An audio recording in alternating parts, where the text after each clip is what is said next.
এই সেরেছে, বাক্যময় কি কম ছিল? এখন এই সাপ বেটা আমাকে খেতে চায়। এর হাত থেকে তো দৌড়ে পালাতে পারবো না। দেখি শেষ চেষ্টা করে জীবনটা বাঁচাতে পারি কিনা। এই শিয়াল, তুই বিড় করে কি বলছিস?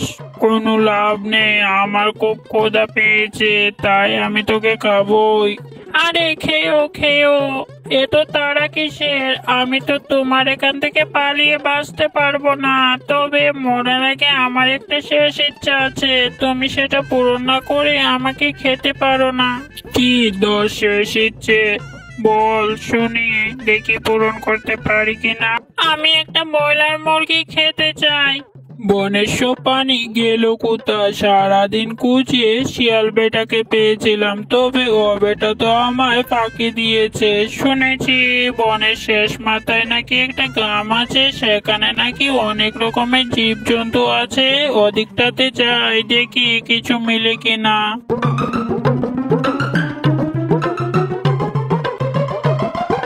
সন্ধ্যা হয়ে গেছে, মাঠে এখনো এলো না। কোনোদিন তো মা এত দেরি করে না। আমাদের তো অনেক খিদে পেয়েছে। ভাই চল, আমরা মাকে গিয়ে খুঁজে দেখি তাকে পাই কিনা। ওহো, অনেকদিন হলো বেটা শিয়ালকে তো আর দেখি না। সেদিন আমার তারাকে বেটা জঙ্গল ছাড়া হলো নাকি? ও বেটা শিয়াল চলে যাক, তাতে আমার কি? যাই দেখি একটু সামনের দিকে, খুব পানি তেষ্টা পেয়েছে।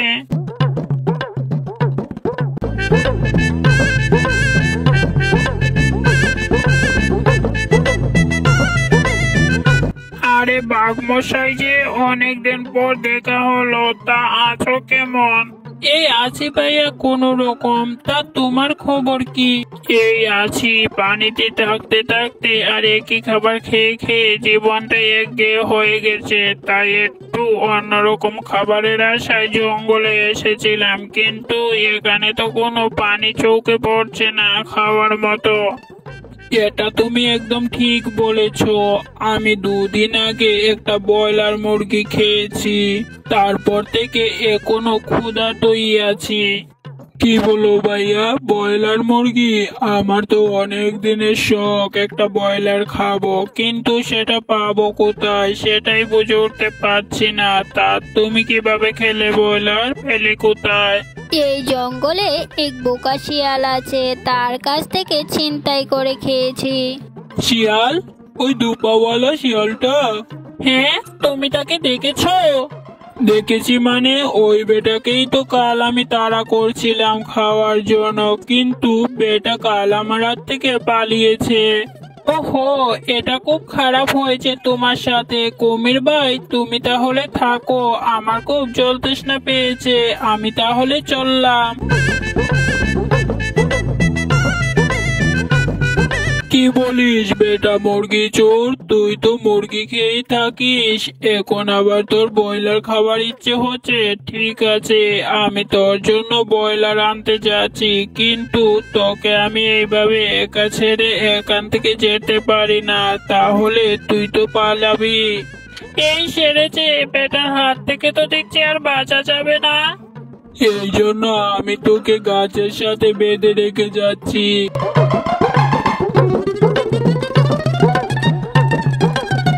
আরে দূরে একটা গ্রাম দেখা যাচ্ছে, ওখানেই যাই, দেখি কোনো খাবার টাবার পাই কিনা।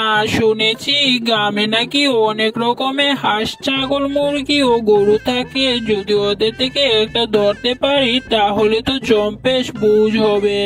যাক, পানি কি তো তৃষ্ণাটা মিটালাম, এখন একটা জম্পেশ ঘুম দিতে হবে। আরে আমি খাবার খুঁজতে খুঁজতে কোথায় চলে আসলাম? এটা তো আমাদের জঙ্গলের এলাকা না।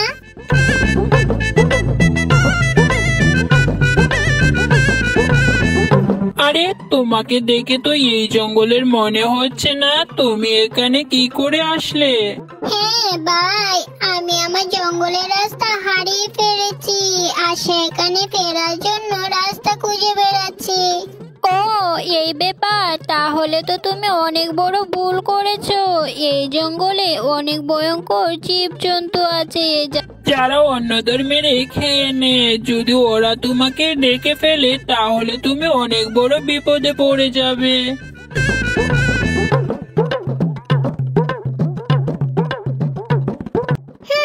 বেটা আমাকে এমনিতেই ভয় দেখাচ্ছে। এই জঙ্গলটা আমার এমনিতেই অনেক ভালো লেগেছে। সারা জঙ্গলটা ভালো করে ঘুরে তারপরে আমি বাসায় ফিরবো।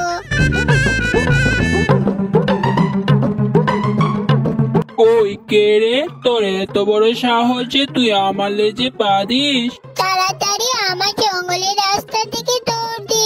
যদি পালাতে পারিস, না হলে তো এই বাঘ আমাকে আজ মেরেই ফেলবে। আরে এটা তো দেখছি আরেকটা বন। হরিণ বেটাকে তাড়া করতে করতে আমি এখানে চলে এসেছি। এখানে দেখছি আরো অনেক হরিণ আছে, এদেরকে তো আমি খাবো। সাপ বেটা আমাকে এভাবে গাছের সাথে বেঁধে রেখে চলে গেল। এখন আমি এখান থেকে পালাই কিভাবে? সাপ যদি মুরগি ধরে এখানে আসে তাহলে তো বেটা আমাকে খেয়ে নেবে। তাহলে তো আমার আর প্রতিশোধ না হবে না। বাঘ কুমিরকে তো একটা শিক্ষা দিতেই হবে, সাথে এই বেটা সাপকেও।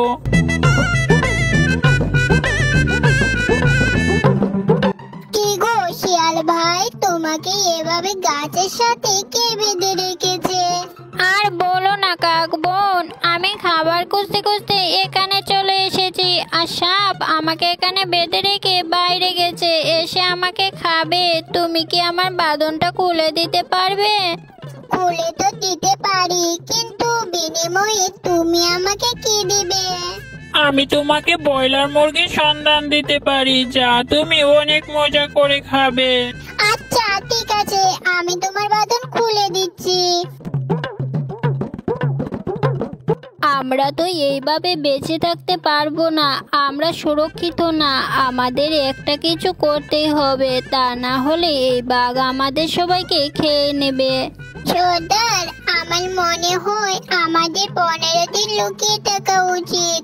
আমরা 21 দিন পর্যন্ত না খেয়ে থাকতে পারি, কিন্তু আমি শুনেছি বাঘ নাকি 15 দিন না খেয়ে থাকতে পারে। আমরা যদি এই 15 দিন লুকিয়ে থাকি তাহলে বাঘ ক্ষুধার্ত থাকবে আর না খেতে পেরে এখান থেকে চলে যাবে। আমার তোমার কথা ভালো লেগেছে। ঠিক আছে, আমরা সবাই 15 দিন লুকিয়ে থাকবো।